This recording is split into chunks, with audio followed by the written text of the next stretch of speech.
Makan siang di kantor di bilangan SCBD bertemu dengan teman lama dari negeri seberang Singapura cukup membuat otak deso saya loading. Muter jalan di tempat pusing gak karu-karuan. Awalnya diskusi bisnis, ternyata berlanjut membicarakan hal yang nyeleneh ke arah keadaan dua negara, Indonesia, Singapura. Kayaknya salah saya juga sih memancing diskusi yang mengatakan turunnya PDB minus 12,6% year to year untuk Singapura. Juga ekonomi yang menyusut 40% di Singapura dalam semester kedua di tahun 2020 ini berbahaya buat ekonomi Singapura yang merupakan negara yang hampir tidak memiliki sumber daya alam terutama pangan. Walaupun kemudian saya memuji pidato 1 Mei dalam May Day-nya Perdana Menteri Singapura yang sudah wanti-wanti mengingatkan Singapura di ujung resesi dengan memperkirakan apa yang akan terjadi pada sisi ekonomi negara Singapura yang mengharuskan setiap warga bersiap. Sementara pengelola Bumi Pertiwi Indonesia saat ini berbeda sekali sikapnya. Informasinya selalu positif dalam tanda petik sehingga keluar dari realita kadang-kadang. Mbok sesekali mengatakan yang realita walaupun negatif gitu loh. Rapopo, jangan terlalu nutupi dengan perkataan optimisme namun tidak diikuti oleh tindakan yang produktif oleh pejabat negara.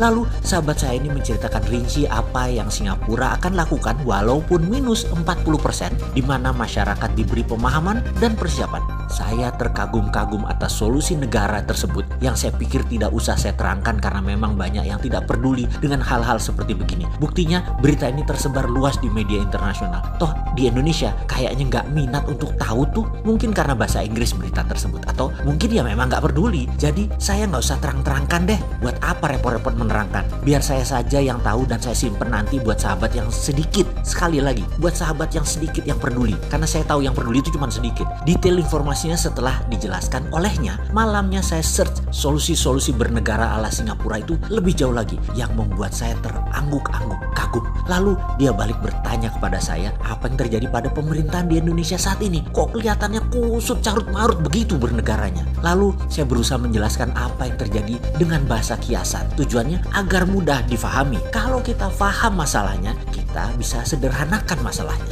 Dan kalau masalahnya bisa disederhanakan, maka kita dengan cepat bisa menyelesaikan masalah tersebut dengan solusi-solusi. Seperti warga Singapura yang sudah dibekali dengan pemahaman dan solusi oleh pemerintahnya. Jadi apa masalah di Indonesia? Demikian dia mengulangi lagi pertanyaannya. Saya mengatakan, negara Indonesia ini ibarat saat ini seperti keluarga yang dikelola dengan ketat oleh seorang emak-emak yang pelit walau dia sering nongkrong arisan dengan kaum sosialita, kaum elit. Emak-emak ini pandai bertutur. Suaminya sering kalah awu. Kalau ngomongin masalah dapur, masalah keuangan dan masalah anak-anak, kalah aja dia ngomong. Pokoknya urusan domestik, sang istri, sang emak-emak itu penjurunya. Suatu ketika suaminya pendapatannya turun. Emak-emak tadi semakin mengetatkan anggaran pengeluaran rumah tangganya. Ketika suaminya ada ide untuk buat kos-kosan, dia ngotot tidak setuju karena uang dapur lebih penting. Padahal ketika dulu suaminya ngedrop anggaran, terkadang pinter emak-emak ini bisa menyicil belanja tas Hermes, dompet Dior, memanfaatkan sela-sela anggaran tadi. Namun begitu suaminya minta persetujuan ubah ruang kamar jadi tempat kosan,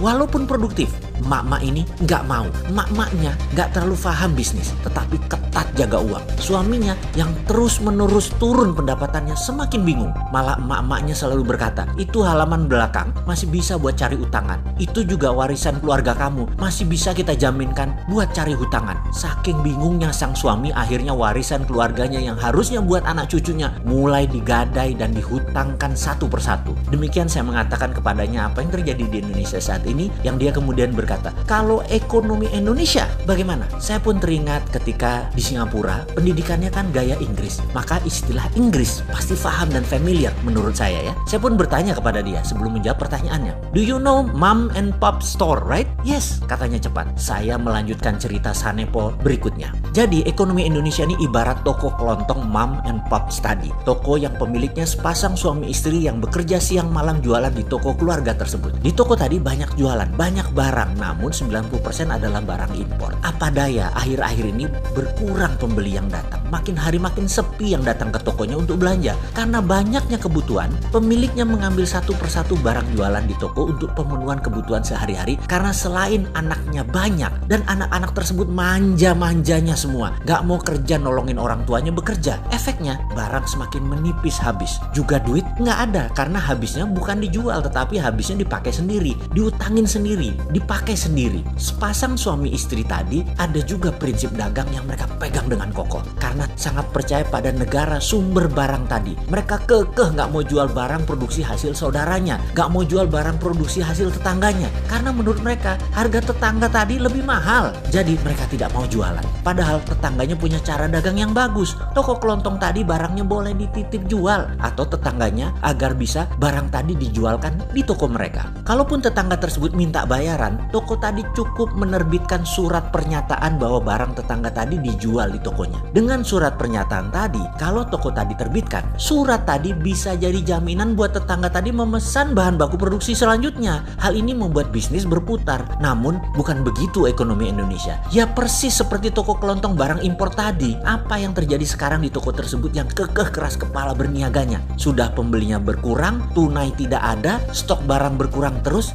Pak Lurah tiap hari nagih pajak. Ada aja Pak Lurah pajakin. Ada lampu jalan lah dipajakin, ada pajak toko lah, ada papan reklame toko lah dipajakin, ada pajak parkir lah, ada pajak asap knalpot motor pembeli yang datang lah. Ada aja pajak ciptaan Pak Lurah ini. Toko tadi nggak mau printing money sayangnya untuk menerbitkan surat berharga untuk tetangganya tadi. Itulah ekonomi Indonesia saat ini yang masalahnya saya lihat dari versi saya. Demikian kalimat saya bercerita membuat dirinya berkata, wah beda nih solusinya dengan Singapura ya. Saya bilang, iya beda. Di negara Singapura bininya nggak ngatur dan nggak posesif seperti di Indonesia saat ini. Dia pun berkata kepada saya, kalau bosman kasih saran, apa solusinya kalau begitu buat Indonesia? Saya menjawab, kayaknya talak satu deh tuh bini yang Indonesia. Dan kalau dia nggak mau ditalak, ya berubah. Ikuti suaminya sekarang dan jangan ngatur-ngatur kalau suaminya mau nambah kos-kosan. Kalau bro, apa sarannya buat Indonesia? Kalau saya saran buat Indonesia, saya poligami aja deh, cari satu lagi bini yang lebih bisa saya atur.